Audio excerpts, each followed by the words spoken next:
When Nazi Germany invaded Russia in June 1941, the Soviet regime under Joseph Stalin teetered on the brink of collapse. By December, the Germans had driven the Russians back over 600 miles and were at the gates of Moscow.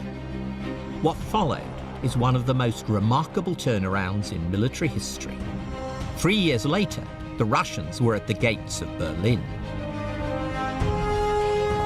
This film is about why Stalin would eventually emerge as the big winner from World War II, and what the cost would be for Russia, Europe, and the world. Stalin had to learn to bend and compromise in order to win. He would even enter into perhaps the most bizarre shotgun marriage in diplomatic history, sealed with an arch-capitalist during a drunken evening in the Kremlin.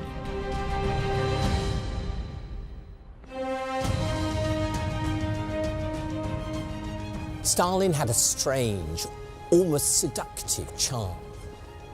Winston Churchill, an unremitting enemy of communism, responded with respect, at times even affection, towards the man he himself nicknamed Uncle Joe. This is the enduring mystery of Stalin, the friendly uncle and the man of steel, a titan of the Second World War and a monster of the 20th century, who got away with it.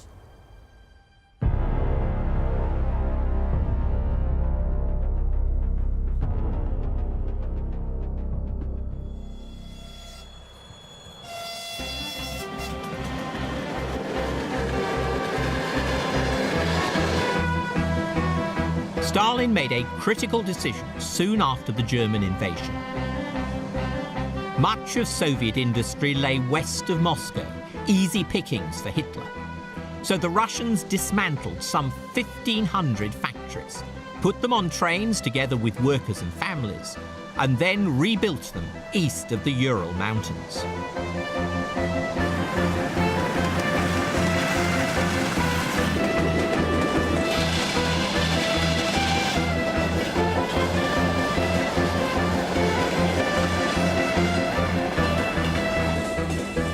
The scale was incredible. Over 1 million railway wagons were needed. Placed end to end, it was estimated, they would have stretched right across the country, from Poland to the Pacific.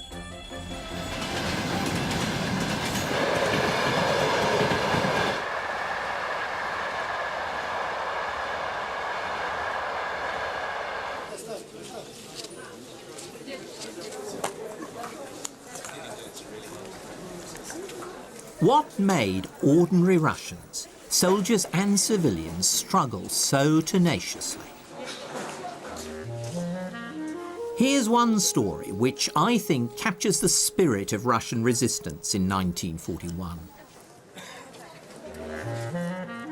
Fleeing the German onslaught on the road to Moscow, the war correspondent Vasily Grossman was given shelter by an old peasant woman. She used up her tiny stock of supplies, welcoming him with a good meal and a roaring fire, all the while singing songs. She told Grossman of her son fighting at the front and of her nightmares. The devil came to me last night and sank his claws into my hand. I started to pray, but the devil took no notice. So I told him to fuck off. And then he did disappear. Grossman was very struck by this typically Russian mix of generosity and bloody-mindedness. If we do win in this terrible, cruel war, it will be because there are such noble hearts in our nation. They illuminate all our people with a miraculous light. For this old woman and for millions of Russians, their defiance was rooted in a deeper sense of homeland, of Russia's history and faith that stretched back long before Lenin and Stalin.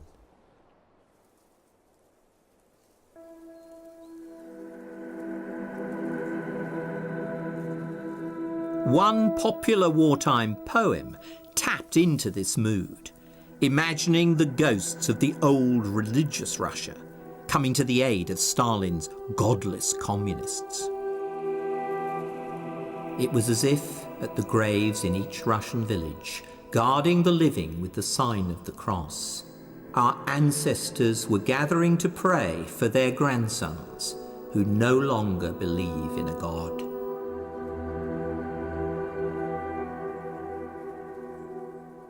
With customary opportunism, Stalin responded to this resurgent sense of history. And Russians in turn responded to Stalin, or more precisely to the heroic image of Stalin projected by the regime. The man of steel, the modern Tsar, became a symbol for the Russian people of their determination to resist the new invaders. За полный разгром немецких захватчиков. Смерть немецким оккупантам. Stalin accelerated his transformation into nationalist leader. His speech for the Revolution Day parade in November invoked Lenin, but also the Russian heroes who'd repulsed earlier invaders, including the Tsarist general Kutuzov, hero of the war against Napoleon. Да здравствует наша славная Родина, ее свобода. The troops paraded through Red Square and marched straight on to the front.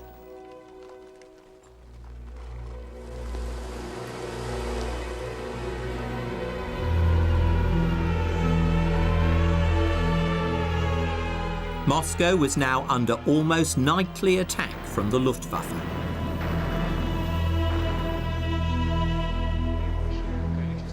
The Kremlin's air raid shelters had not yet been completed, so for a few days Stalin shared the ordeal of ordinary Muscovites, dossing down in his greatcoat alongside them in one of the metro stations.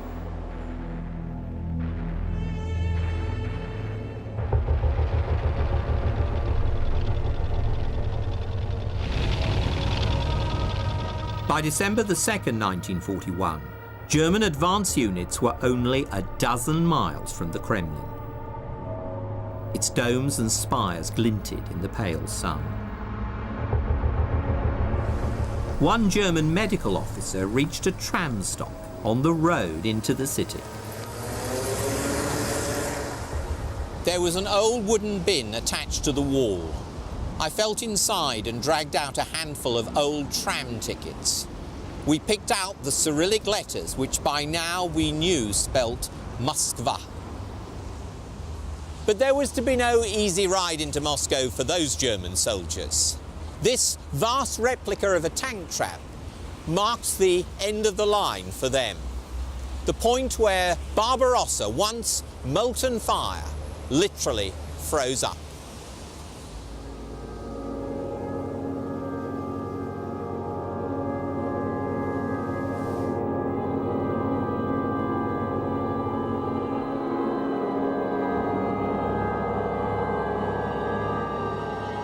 Temperatures were now 30 below. Tank and plane engines had to be heated for hours before they could be started. Many German soldiers lacked winter clothing, even proper gloves, victims of Hitler's hubris about a quick victory. Seizing their chance, Stalin and his chief of staff, Zhukov, now planned a dramatic counterattack.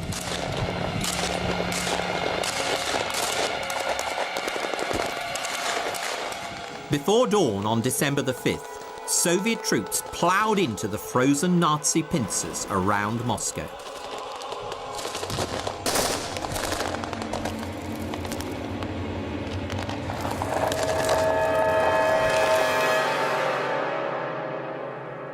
Although the Germans weren't routed, they were driven back 100 miles. At last for the Russians, after 6 months of defeat, a first victory. But could they keep it up?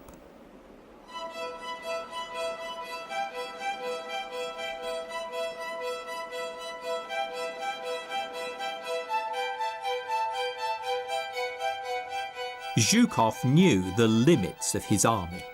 He wanted a targeted strike, to save Moscow. But Stalin was now on a roll. Though no general, he'd apparently done what Kutuzov could not do: save Russia without sacrificing Moscow. And like Hitler when he launched Barbarossa, Stalin now believed his enemy to be ripe for destruction. Pacing around his study in the Kremlin, Stalin told his generals, "The Germans are taken aback by their defeat near Moscow. Now is just the time to mount a general offensive." Zhukov protested that he hadn't the resources to advance in this way all along the front. Stalin would have none of this. "Our task is not to give the Germans a breathing space. We must drive them westward without a halt. This will ensure the complete defeat of the Nazi forces in 1942. According to Zhukov, nobody else spoke up. The dictator had browbeaten his generals. The all-out New Year offensive went ahead, and Stalin, with customary vindictiveness, crossed Zhukov's name off the list of those to be honoured for saving Moscow.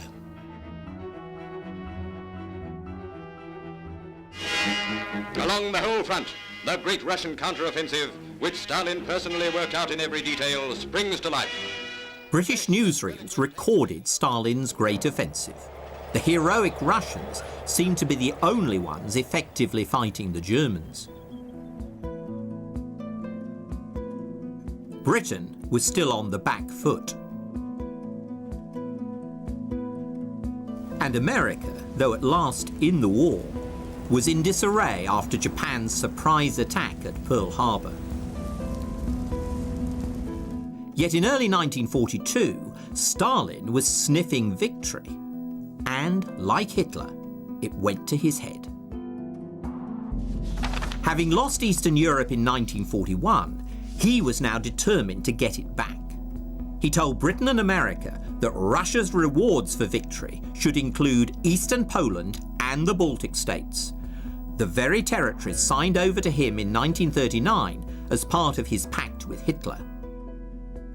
Now he wanted his allies to endorse the same dirty deal. This obsessive haggling for territorial gain may seem bizarrely premature to us now, but I think it makes sense if we remember that Stalin, still on a high from the success of the winter counteroffensives, thought the war might be over within a few months. So he was trying to strengthen his hand for an upcoming peace conference. Russian friendship was vital for Britain, but handing over Poland and the Baltic states to the Soviets, just as Hitler had done, seemed utterly immoral. After anguished debate, the British government dug in. So Stalin applied direct pressure. He sent Molotov, his tough guy foreign minister, to Britain to press Russia's case for territory. Early one morning in May, a powerful 4-engine Soviet bomber came in to land at a northern aerodrome. Out of it stepped the Soviet People's Commissar for Foreign Affairs, Monsieur Molotov, clad in heavy fur-lined flying kit. In front of the newsreel cameras, it was all smiles. But behind the scenes, Molotov did not prove an easy guest.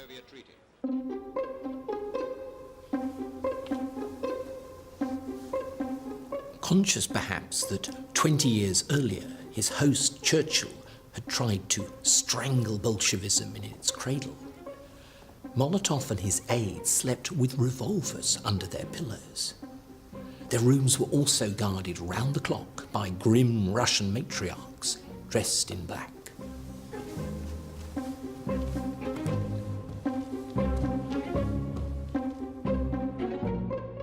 Molotov was notorious for his hard-nosed negotiating style, but he couldn't get his way on carving up Eastern Europe. Churchill would only offer a general treaty of alliance and no promises about territory. Molotov cabled the British offer to Stalin contemptuously. We consider this treaty unacceptable, as it is an empty declaration which the Soviet Union does not need. Molotov assumed that Stalin would agree, but back in the Kremlin, the mood was changing as bad news filtered in from the front.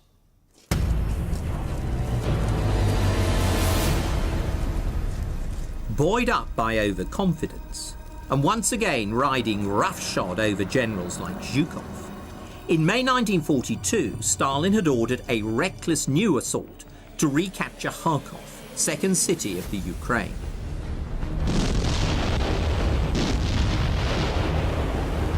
After a week of fighting, Khrushchev phoned to report that the Soviet forces at Kharkov had driven themselves into a trap and were being encircled by the Germans.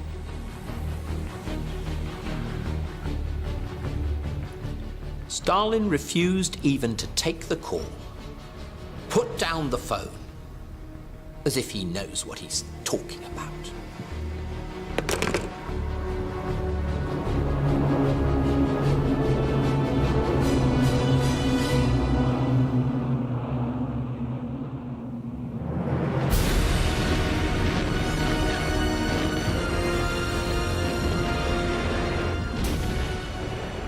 It was like June 1941 all over again. Only after 250,000 men were captured and 1,200 tanks written off did Stalin face the facts. With his regime on the ropes once more, Stalin called off the offensive and rethought the priorities of his diplomacy.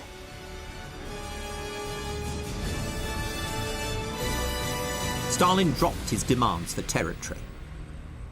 What mattered now was getting the Allies to mount a second front, a British and American assault on mainland Europe to divert German forces from Russia. Stalin cabled Molotov in London. He told him to stop protesting, sign the treaty with Britain, and firm up the Allies' commitment to a second front. Molotov was flabbergasted.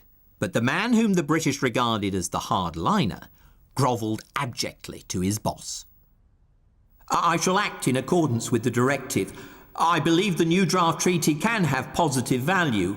I failed to appreciate it at once. At the Foreign Office, the Grand Alliance was entered into as signatures were appended to the document by the representatives of the high contracting parties. Full understanding was also reached with regard to the creating this year of a second front in Europe.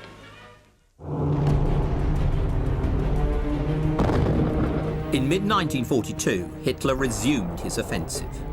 The new campaign was directed southeast to seize Russia's oil in the Caucasus. But Stalin still assumed that Hitler's real goal was Moscow. Thanks to Stalin's misplaced deployments, the German advance was even swifter than in 1941. By the end of the summer, the swastika was flying over the highest point in the Caucasus.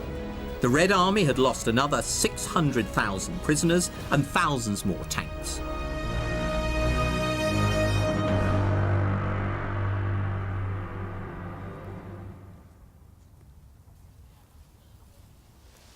The pattern was the same as 1941. Armoured pincers and mass encirclements, rants from Stalin about not one step back, and new orders for blocking units to shoot those trying to flee. In July 1942, with the Red Army collapsing, Stalin was once again desperate for help.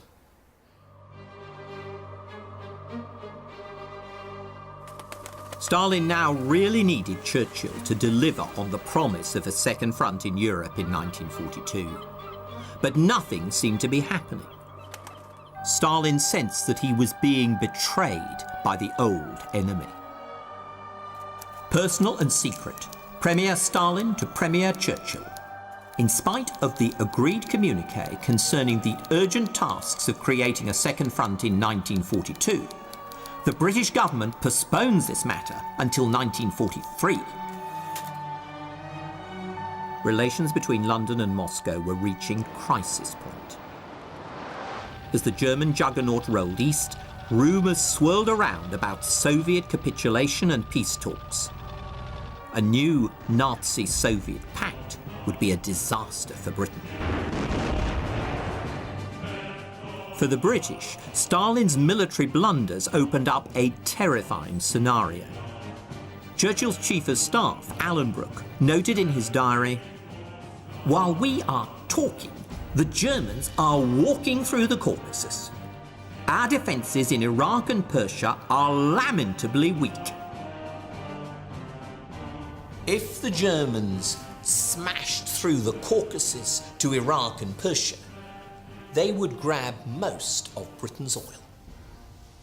Neutral Turkey would probably throw in its lot with Hitler, perhaps even allowing a link-up with Rommel's army in Egypt, now steamrolling towards the Suez Canal.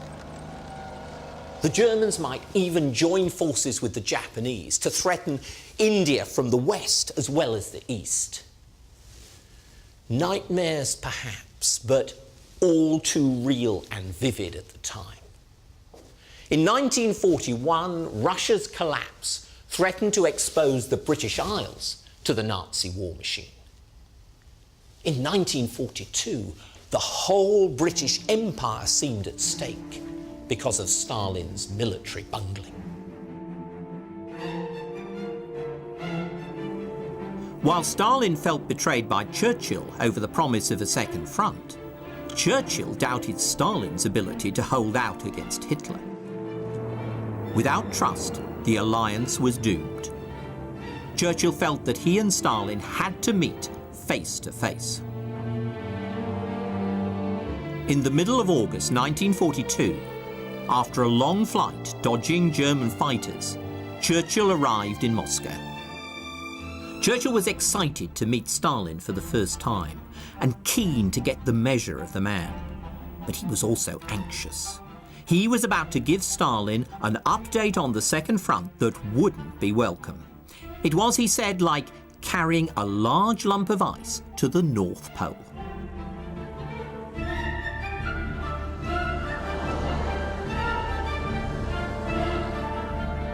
At 7 that evening, Churchill was ushered into Stalin's office.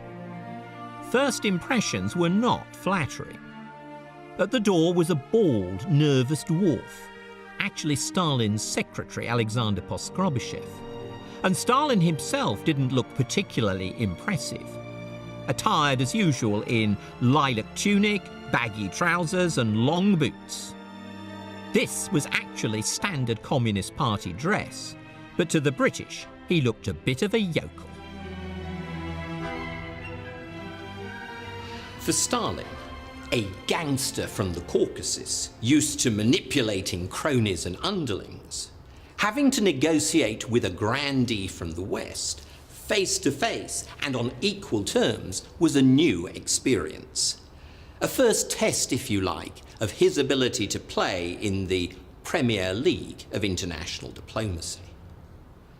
And I think that the records of his meetings with Churchill throw a revealing light on Stalin's effectiveness as a statesman, as he learnt to manage Russia's wartime alliances for his own ends. To start with, the meeting was heavy going. Stalin admitted that the news from the Caucasus was bad. Churchill spoke defensively about all the problems of mounting a second front in France that year. Stalin looked grim. What about a smaller operation, he asked, like recapturing the Channel Islands? Churchill said it would be a waste of seed corn for the real harvest, which would come in 1943. Stalin, who was used to wasting tons of seed corn, replied testily, "A man who isn't prepared to take risks cannot win a war." But then Churchill revealed that he and the American president, Franklin Roosevelt, had a top-secret plan which would be every bit as good as a second front offensive against mainland Europe. He drew a sketch of a crocodile. Northern France, he said, was Hitler's hard snout, but the Mediterranean was his soft belly. Churchill promised that in the autumn, British and American troops would land in Morocco and Algeria. If North Africa was won in 1942, he said, we will launch a deadly attack on Hitler next year. Stalin was now fully engaged. He asked a lot of questions. The meeting broke up after 3.5 hours. The British Prime Minister was driven back to the dacha he had been assigned. Churchill was jubilant. My strategy was sound, he crowed. First, he'd given Stalin the bad news. Then he'd offered glad tidings. Stalin, he said, ended enthusiastic, in a glow. Churchill declared that Stalin was just a peasant whom he knew exactly how to handle. Too late, Churchill was warned that the room had probably been bugged and that his comments might well be passed on to Stalin. But Churchill wasn't cowed, stalking up to the likely location of a microphone and shouting, The Russians, I have been told, are not human beings at all. They are lower in the scale of nature than the orangutan. Now, let them take that down and translate it into Russian. It was a strange echo of Churchill's spluttering 20 years earlier about Bolshevik baboonery. Whether his bombast got back to Stalin, we don't know, but the next meeting between the two leaders was very different. Perhaps Stalin felt insulted by Churchill's taunts. Or maybe he'd seen through the so-called Second Front in the Mediterranean. The evidence isn't clear, but Stalin now played the hard man. Sitting back in his chair, eyes half closed, puffing at his pipe, he tore Churchill to shreds. He dismissed North Africa as an irrelevance. He accused Churchill of breaking a firm promise about the Second Front. He even mocked the British for cowardice. If the British army had been fighting the Germans as much as the Russian army, it wouldn't be so frightened of them. Churchill was livid. He shouted back, giving as good as he got. The second meeting ended in icy deadlock.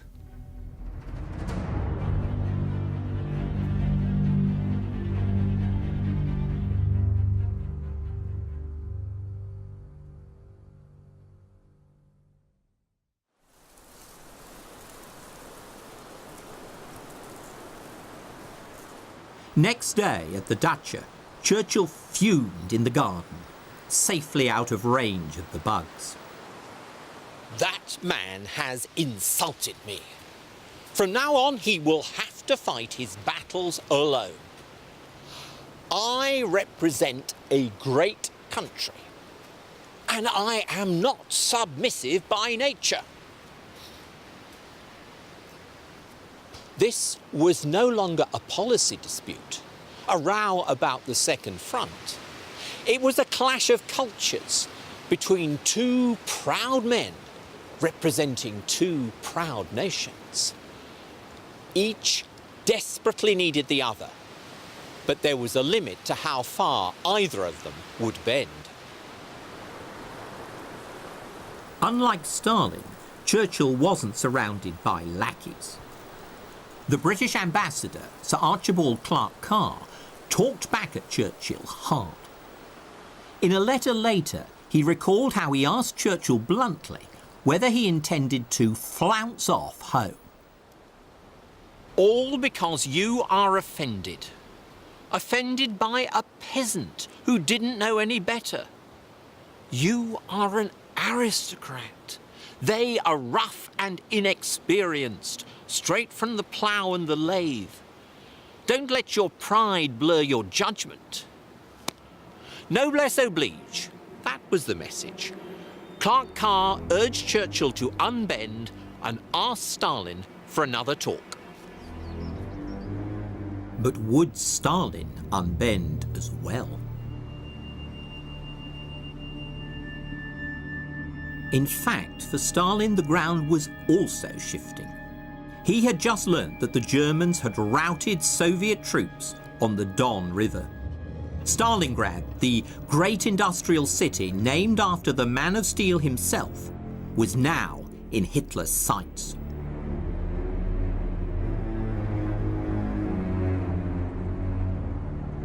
Round 3 between Stalin and Churchill began at 7 in the evening in Stalin's office.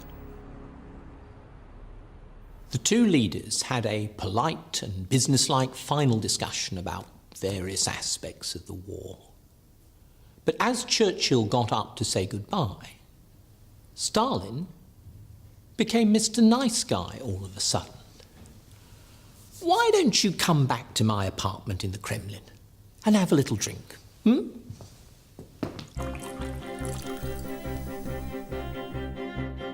The little drink mushroomed into dinner with a dictator, a 6-hour feast washed down with endless bottles of choice wine.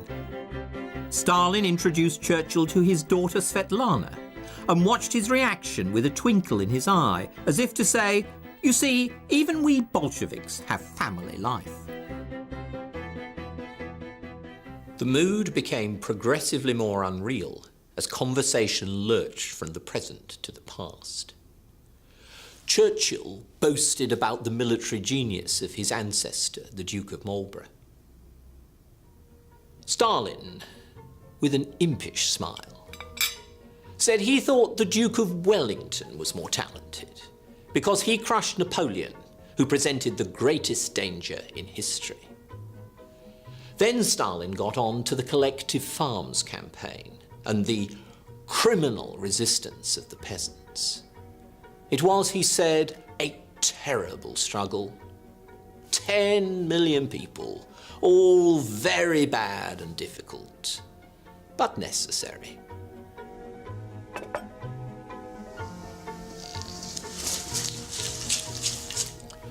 He hacked at a pig's head, picking at the flesh with his fingers. Churchill had a vivid image of millions of men and women being blotted out forever. But he held his tongue. With the World War going on all around us, it seemed vain to moralize aloud.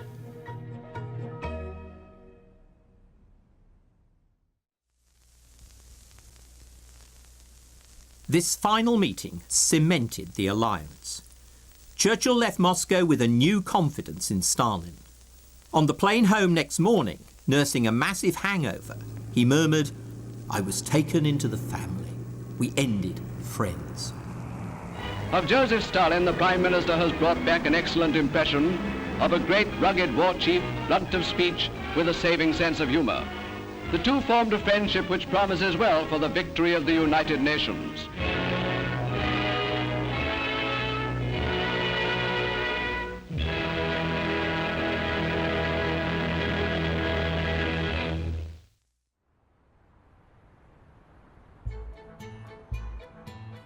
In the course of the war, Churchill's view of the Soviet Union and the threat of what he called Russian barbarism would yo-yo up and down.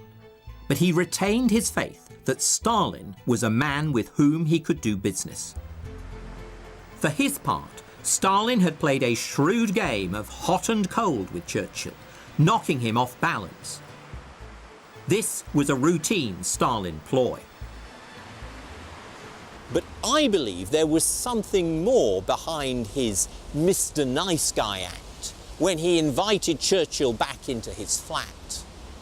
Stalin, I think, made a deliberate decision to open up, to show a more human side. The bruiser had to become a charmer.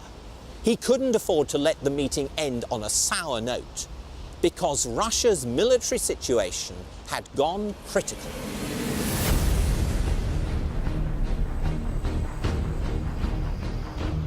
The Caucasus and Russian oil fields now seemed within Hitler's grasp. The decisive battle would be in the cauldron of Stalingrad, where 2 million Soviet and German troops became locked in a struggle to the death.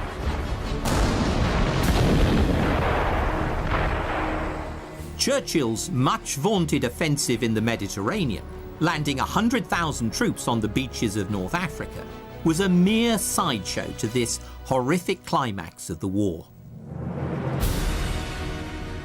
Having failed to wipe Leningrad and Moscow off the map, Hitler was now determined to erase Stalingrad. His orders were stark: male population to be destroyed, female to be deported.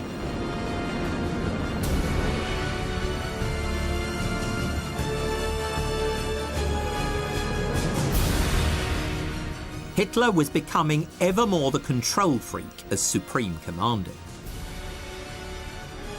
But Stalin, the man of steel who'd bent towards Churchill, was also learning to be less rigid in dealing with his generals. Swallowing his old fear of Bonapartism in the army, Stalin dismantled the system of political commissars, the apparatchiks who could question officers' orders on party or ideological grounds. Now commanders were allowed to take decisions for military reasons alone.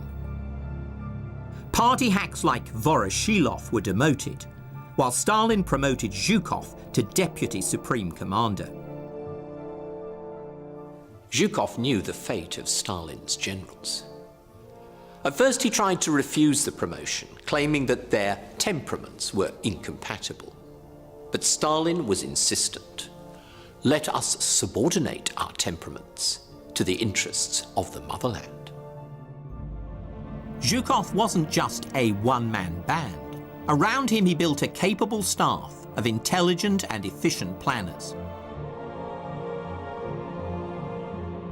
This was a decisive moment, a sign that Stalin had the essential flexibility to survive.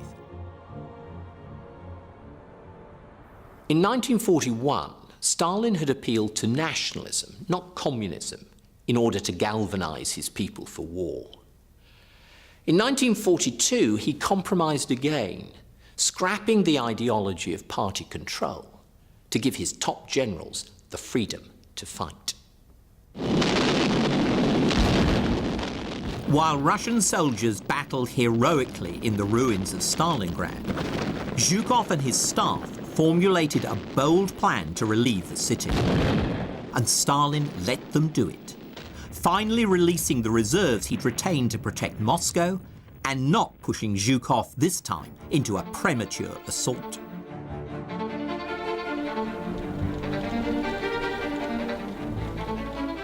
In November 1942, the pincers closed again, but they were Russian pincers, slicing through weak divisions that guarded the rear of Hitler's army in Stalingrad. It was the Germans who were now encircled.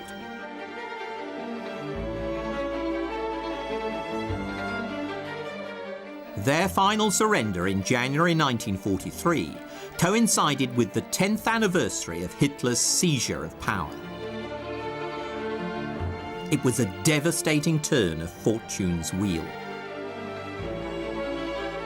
War correspondent Vasily Grossman witnessed the Russian victory. Prisoners move on and on in crowds, their mess tins rattling, belted with pieces of rope or wire. Russian troops are marching. Their spirits are higher now. It would be great to get to Kiev. Another man. I'd like to get to Berlin. The Red Army was now on the march. So were the British and Americans by the end of 1942, routing the Germans in North Africa as a springboard for control of the Mediterranean. But it was the Eastern Front, the great battles for Moscow and Stalingrad, that turned World War II, beginning a fight back that would eventually entrench the Soviet Union as a new superpower throughout Eastern Europe. Not just Poland and the Baltic states, but Hungary, Czechoslovakia, and half of Germany itself.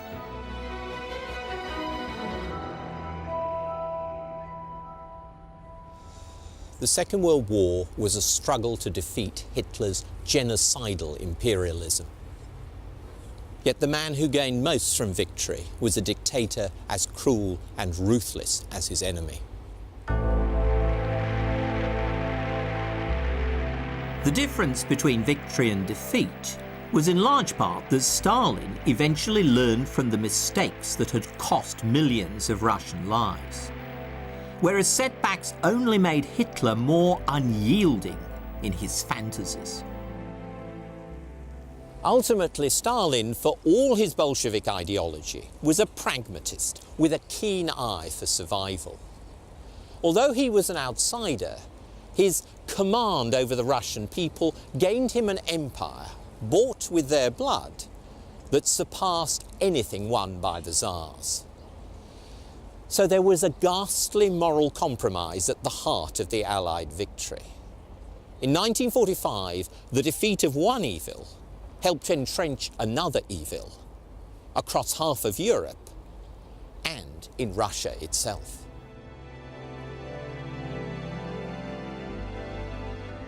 Having learnt to loosen up his regime to win victory, after the war, Stalin tightened his grip once again, reverting to terror.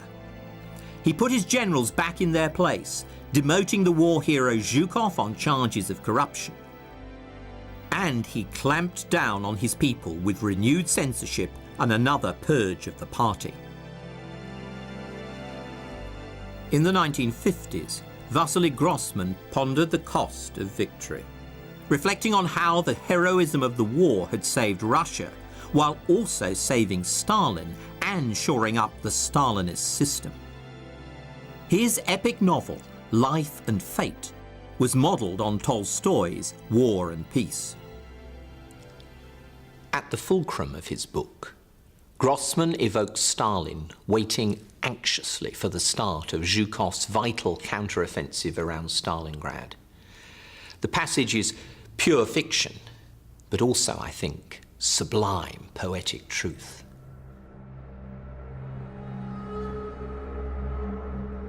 Grossman imagines the dictator recalling the shambles of 1941, his bumblings that nearly ruined Russia.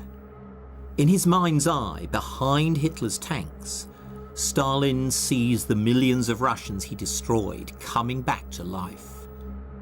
The prisoners of the Arctic gulag breaking up through the permafrost, emaciated peasants crawling out of the soil, all of them looking for him.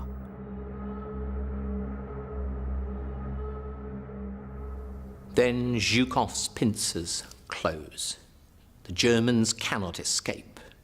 Stalingrad will be remembered as a triumph, not a disaster. Grossman now imagines Stalin's devoted secretary, bald little Poskrovyshev, whose wife was one of Stalin's victims, watching silent and motionless as his boss sits back, drinking in the wonderful news. To the victor, the spoils. This was his hour of triumph. He'd not only defeated his current enemy, he had defeated his past. In the villages, the grass would grow thicker over the tombs of 1930. The snow and ice of the Arctic Circle would remain dumb and silent. He knew better than anybody that no one condemns a victor.